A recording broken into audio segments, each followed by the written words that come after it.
No one in the village of Kolapur dared to go near the riverbank after the sun went down, not because of the crocodiles, not because of the current, but because of him. A fish the oldest fishermen swore they had seen only once in their lives, and never forgot.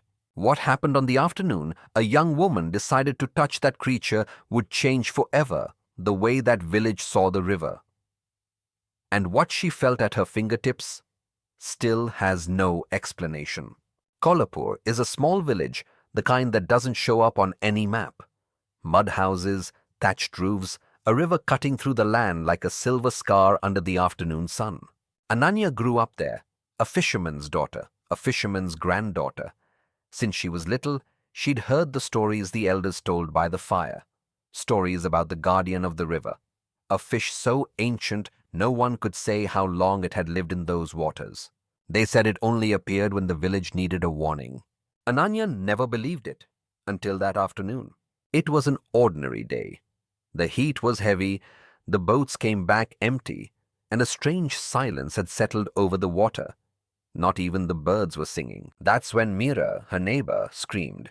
On the bank, half submerged, there it was, scales the size of dinner plates, gleaming like liquid metal under the sun. A body bigger than any boat in the village. And the eye, a black, enormous, unmoving eye, watching. The other women stepped back. One of them began praying under her breath, but Ananya couldn't move. There was something in that stare that seemed to recognize her. Don't get close. The elder said it only appears before a tragedy. But Ananya had already taken the first step by step, the wet sand under her feet, her heart pounding louder than the sound of the river. The other women screamed for her to stop. She didn't stop. Ananya's hand hovered over the scales for a second that felt like an eternity. And then she touched it. Cold. That was the first thing she felt. A cold that didn't match the heat of the afternoon. Then a vibration, almost like a pulse, rising up her arm. The fish's eye moved. Slowly, it fixed on her. And for a moment, Ananya swears she saw something inside that eye. Not a reflection. An image. Her own village, but different. Older, surrounded by water as far as the eye could see. What is this? She jumped back, her heart racing. The fish then began to move, not to attack, to return to the deep water, slowly, as if its mission there had been fulfilled. That night, no one in Kolapur slept well.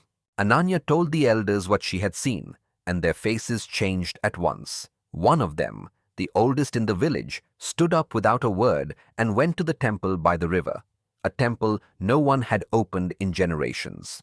That's where they found the answer, an ancient inscription, nearly worn away by time, telling the same story Ananya had seen in the fish's eye. The village had been flooded once before centuries ago, and the guardian only appeared, the legend said, when the water was about to return. She didn't choose to touch him, he chose to be touched. 3 days later, the rains began, and they didn't stop. The river rose higher than any living resident had ever seen. But this time, the village was ready, because someone had dared to touch the warning. Today, years later, Ananya still goes down to the riverbank from time to time. Not out of fear, out of respect. She never saw the fish again, but sometimes, on full moon nights, she says she feels that same cold rising up her arm, as if something, somewhere beneath the water, is still watching. No one knows if the guardian still exists. No one knows if it will return. But in Kolapur, everyone learned one thing. When the river goes silent, you'd better pay attention. If you made it this far, let us know in the comments. Would you have had the courage to touch it? And don't forget to subscribe, because the next story is even scarier.